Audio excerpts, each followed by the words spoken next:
Desire was no longer the problem. Now it was jealousy, pride, and the terrifying possibility that they could hurt each other for real.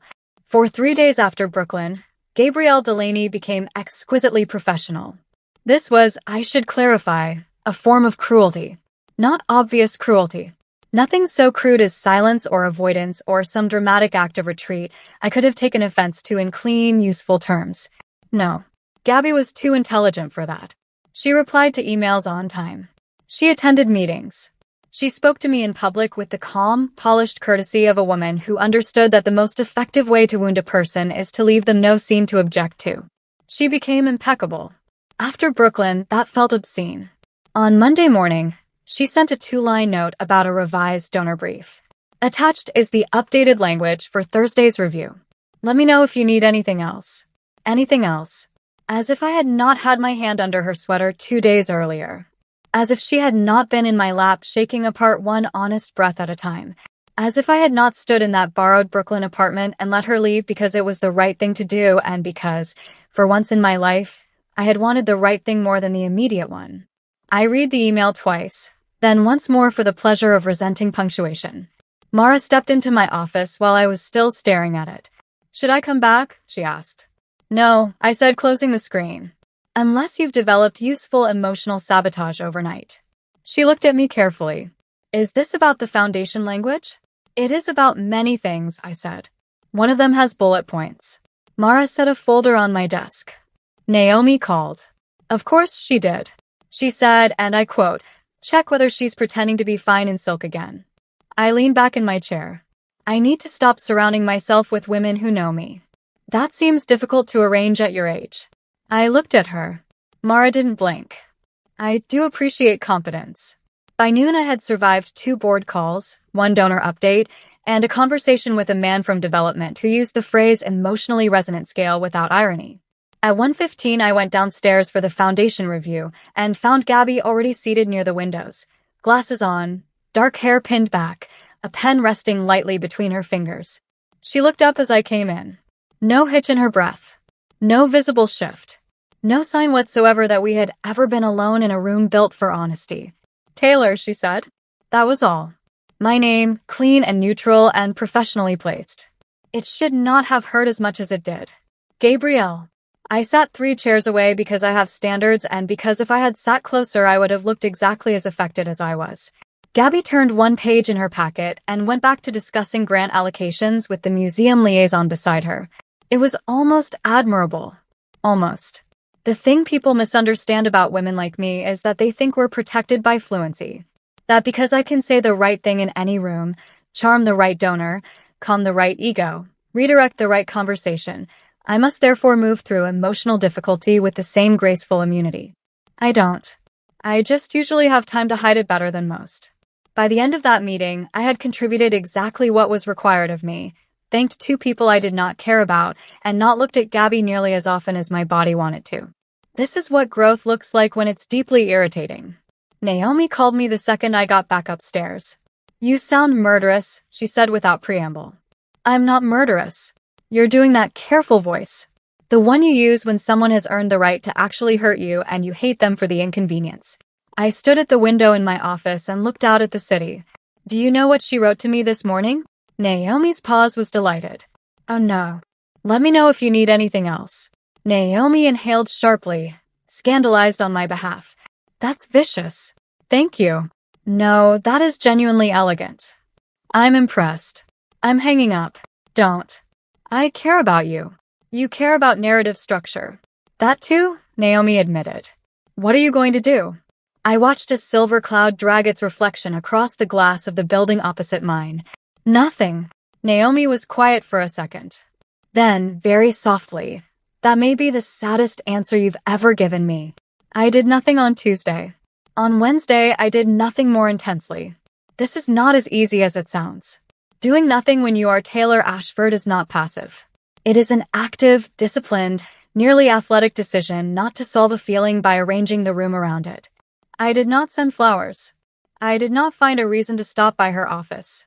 I did not manufacture a meeting, a question, a strategic overlap, or an emergency that could plausibly require her input in my presence.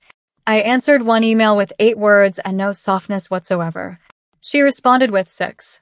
We were, in every practical sense, very close to being adults.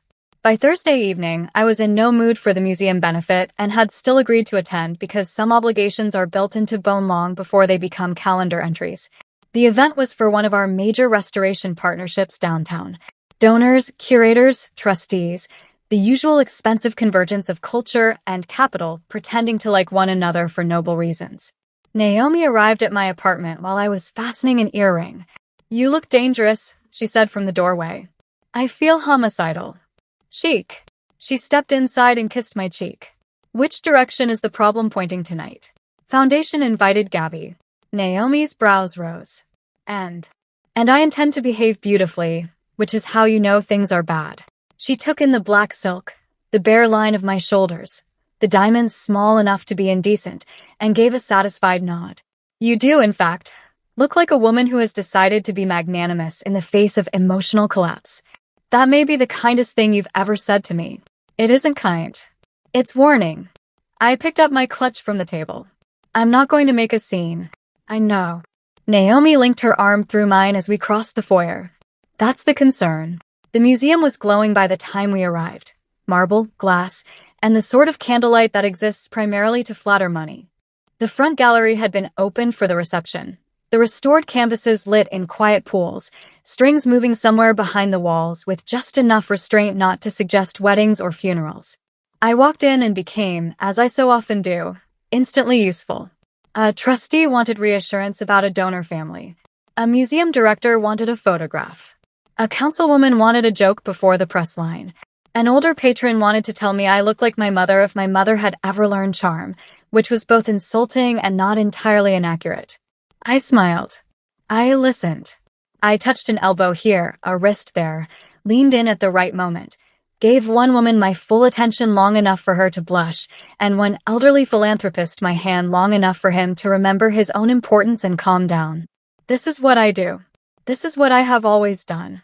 Warmth, correctly administered, is the most efficient form of power I know. By the time I caught sight of Gabi at the far end of the main hall, she had already seen enough. I knew it immediately. You develop an eye for these things when you have spent years being watched by people who think they are hiding it well. She stood near the sculpture gallery entrance in dark wine silk and black trousers, one hand at her side, the other holding a champagne glass she had barely touched. Beside her, one of the younger curators was saying something earnest and forgettable. Gabi's attention was on him. Her eyes, however, had gone flat. Not angry. Worse. Measured. That look hit me somewhere low and mean. Because I knew exactly what she had seen. Not a woman flirting with one person. A woman fluent with everyone. A woman who knew how to make the room soften around her on command. A woman who could, from a distance, look like she belonged to no one because everyone in sight had once felt slightly chosen by her. Naomi, standing at my shoulder as if the universe had assigned her permanent witness status, followed my gaze and went very quiet. She murmured. She's having a terrible time. I didn't look at Naomi. Don't enjoy this. I'm not. A pause. That was a lie. I'm enjoying it a little. But only because you both deserve to suffer before the breakthrough. That's a monstrous sentence. It's a mature one.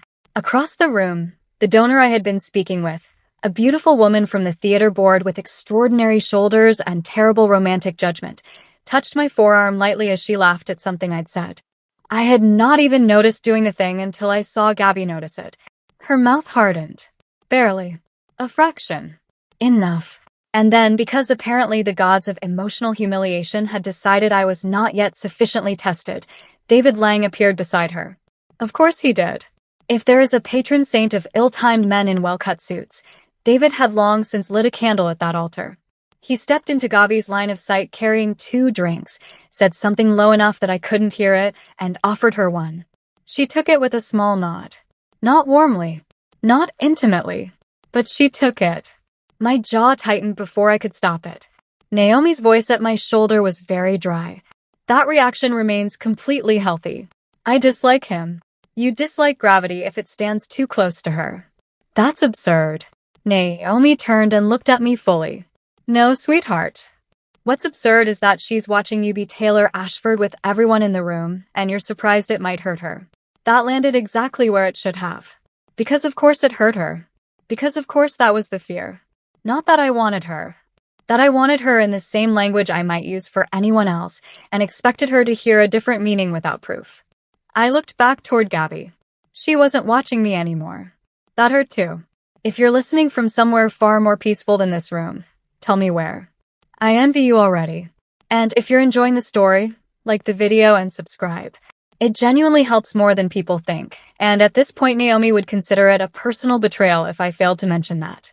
The first hour of the evening was a study in mutual punishment. I stayed occupied because that is what I do best when I'm angry enough to be elegant. Gabi stayed distant because that is what she does best when wanting something starts to feel like a threat. We circled each other through 4 galleries and 2 donor conversations without once being alone. At one point, I found myself speaking to the chair of the restoration committee while an art consultant in silver leaned too close to my shoulder. I moved half a step away from the consultant and made a note to stop touching people so much when I talked. At another point, I watched David bend his head toward Gabi as they stood near a Roman bust no one in the room cared about except financially. He said something. She answered. He smiled. She did not. That should have calmed me. Instead, it enraged me differently. Because it meant she wasn't leaning on him for comfort. She was using him as structure. Distance with a pulse. And I was not entirely sure whether she knew how cruel that felt from where I stood. By 9:30 I had had enough of grace. I found her alone first. Not because I engineered it, though I could have, but because there is a moment in every event when the room disperses just enough for people who are in trouble to locate one another as if by instinct. The side gallery off the restoration wing was almost empty. The crowd still clustered around the donor remarks in the main hall. Gabi stood near one of the tall windows, backlit by city light, her untouched second drink in hand.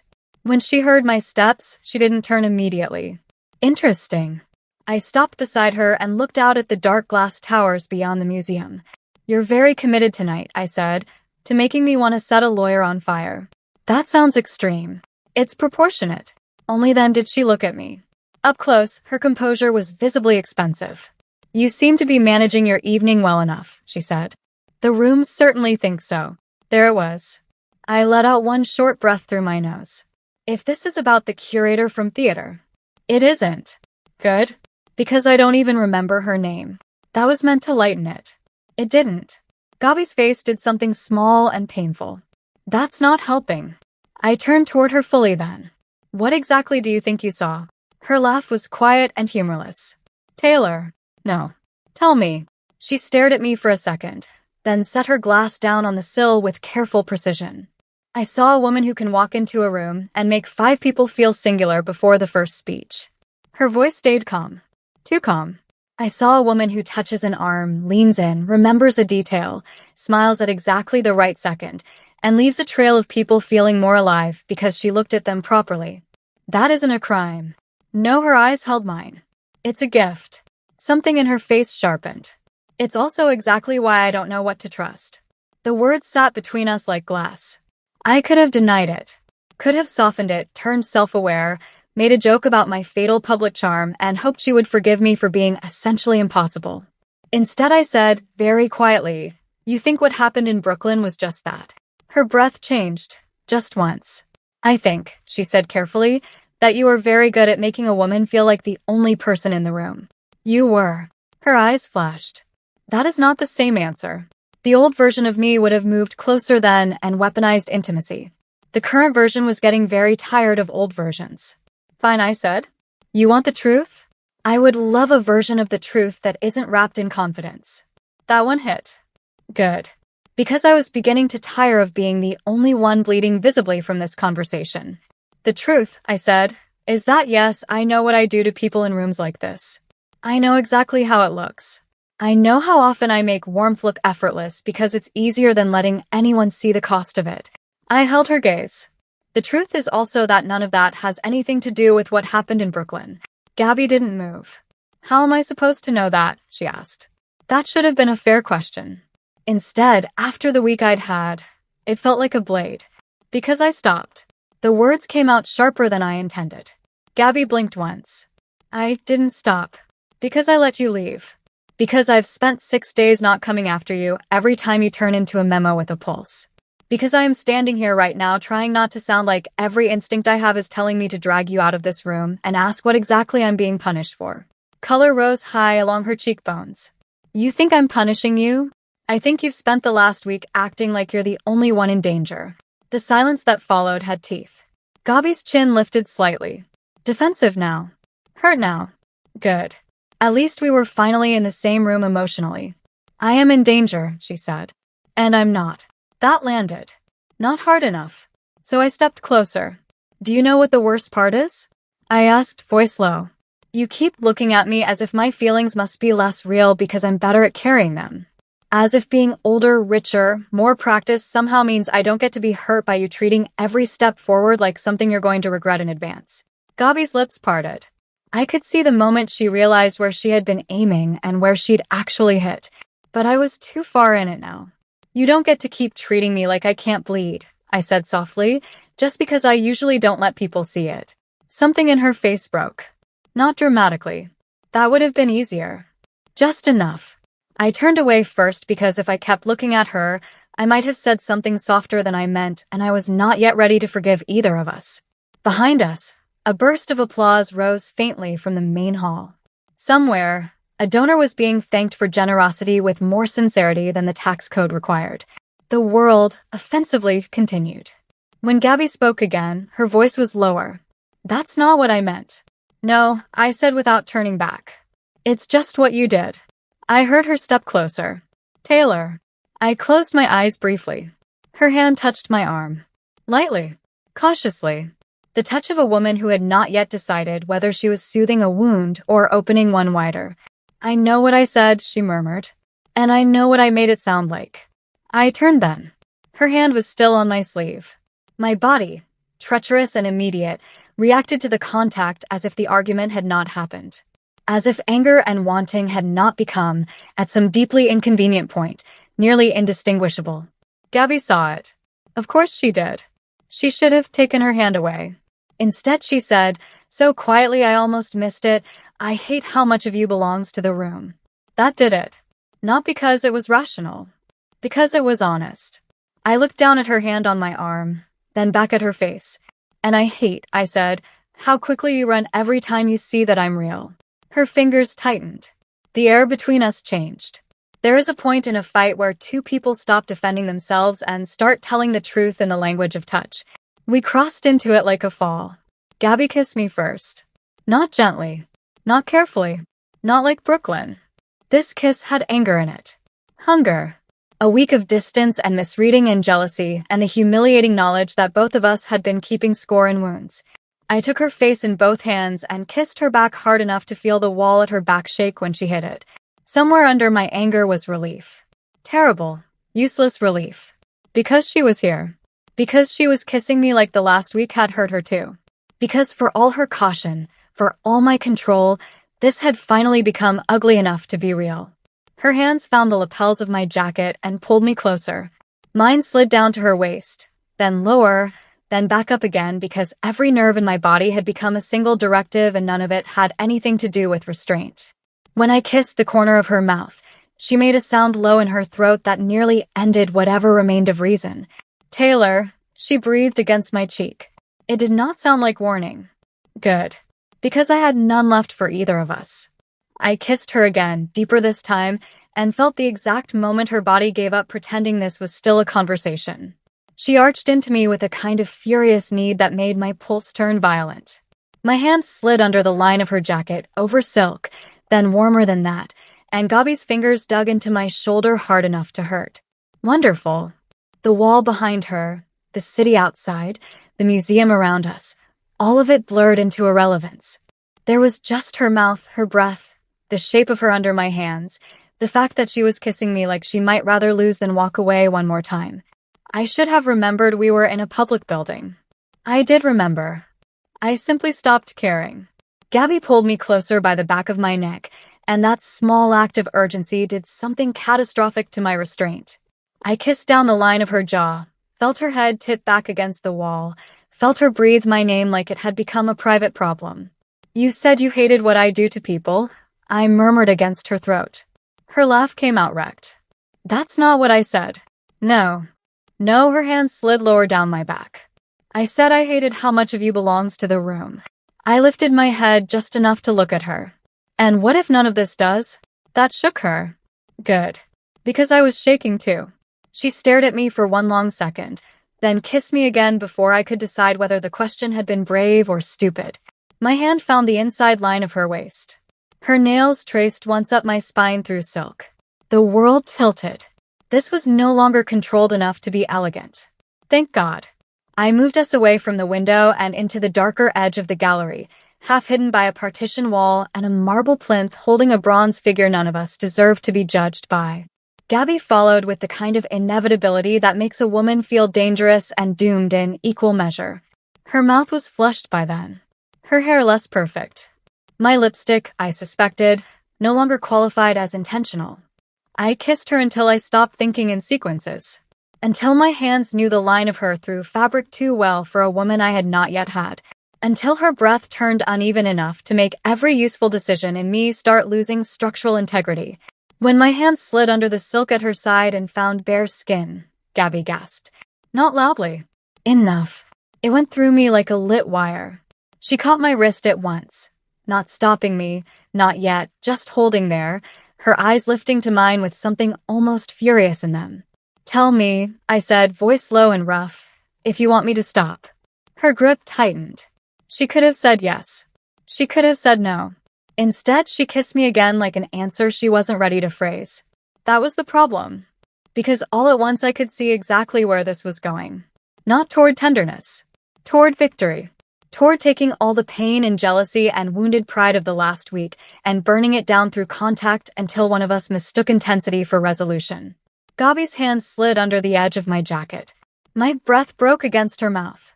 She felt it and almost smiled. That somehow made it worse. Because I knew what that smile meant.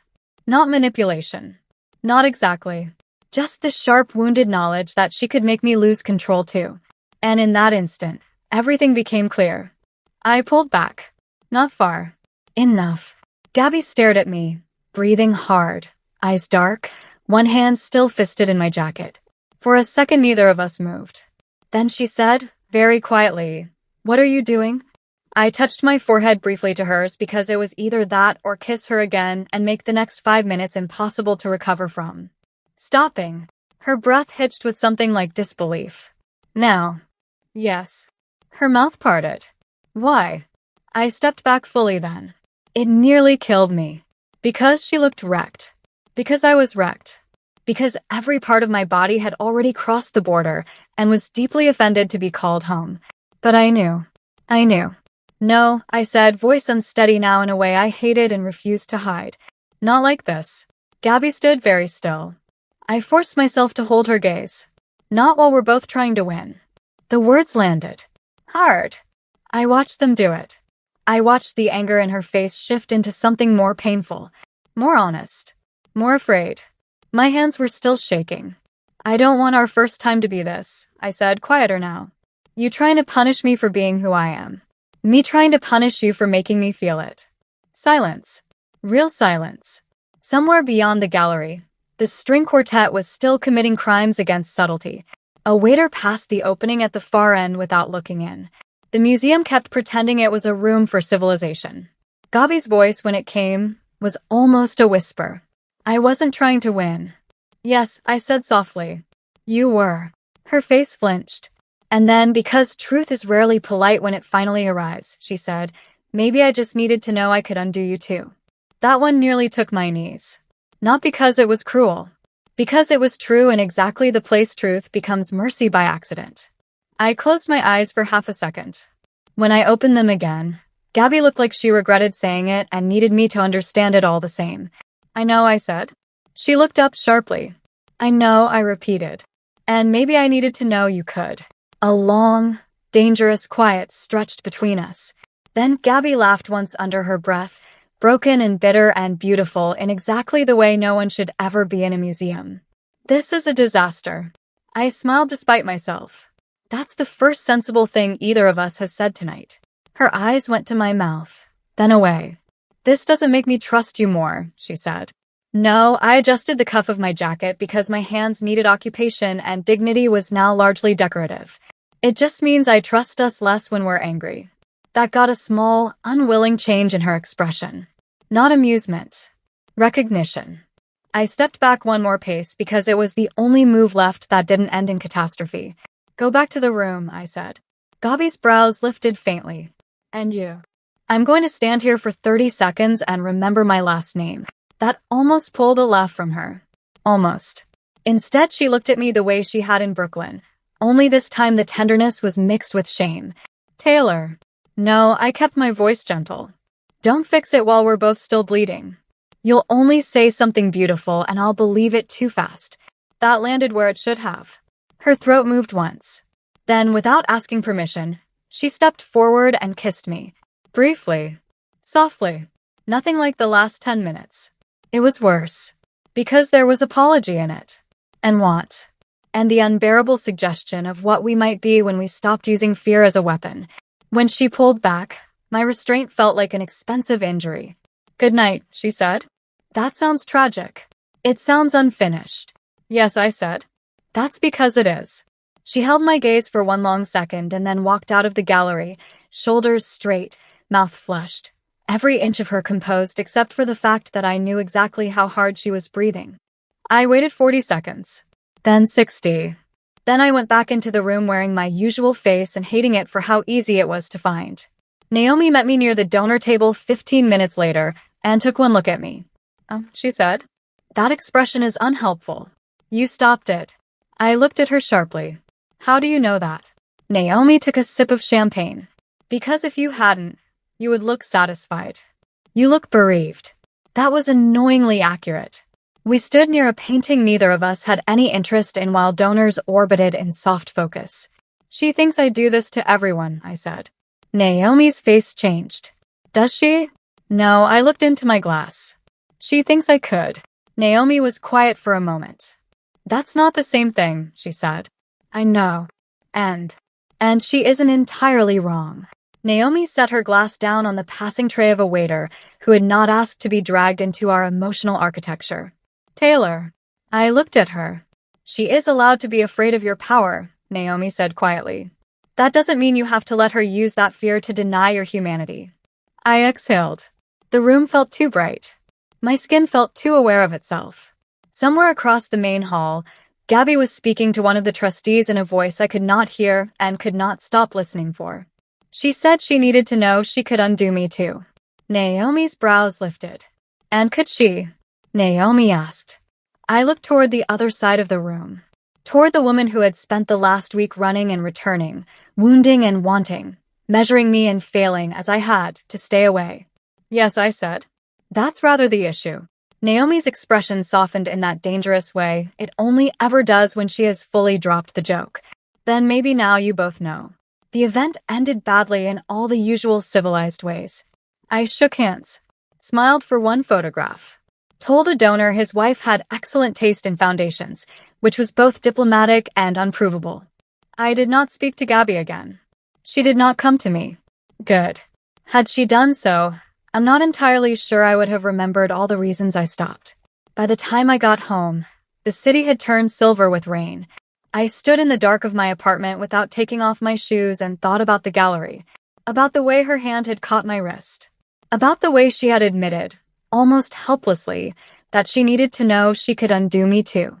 I thought about all the women I'd ever wanted, and all the women who had wanted me, and how none of that had prepared me for being understood badly by the one person whose understanding now mattered. That was the real injury, not the stopped desire, the misread heart. My phone buzzed on the entry table. A message from Gabi. No greeting. No preamble. You were right about one thing. I stared at it for a full 5 seconds before answering. Only one? Brutal. Her reply came a moment later. I was acting like I was the only one at risk. I looked down at the screen, rain moving softly against the windows beyond the hall. Then another message. That doesn't mean I know what to do with you yet. I should have said something polished. Something gracious and knowing and emotionally superior. Instead, I typed the only answer that felt true enough not to make me hate myself later. That makes 2 of us. The typing bubble appeared, disappeared, appeared again. Then, "Good night, Taylor." I smiled despite everything. "That still sounds tragic." This time she didn't answer. I stood there in silk and diamonds and museum ghosts and rain and the sharp, strange aftermath of having done the right thing at exactly the wrong moment. And for the first time in my life, restraint no longer felt like power. It felt like love and clothes I wouldn't have chosen. So tell me in the comments, what hit you hardest in part 4? Was it Gabi watching Taylor be Taylor with everyone in the room? Taylor finally saying she could bleed too? Or the moment Taylor stopped it because neither of them was loving? They were trying to win? And whose side are you on now, Taylor's, Gabi's, or both? If you want part 5, like the video and subscribe so you don't miss it, because the next part is where someone finally stops running, someone finally stops performing, and for once in this story, staying will mean more than wanting.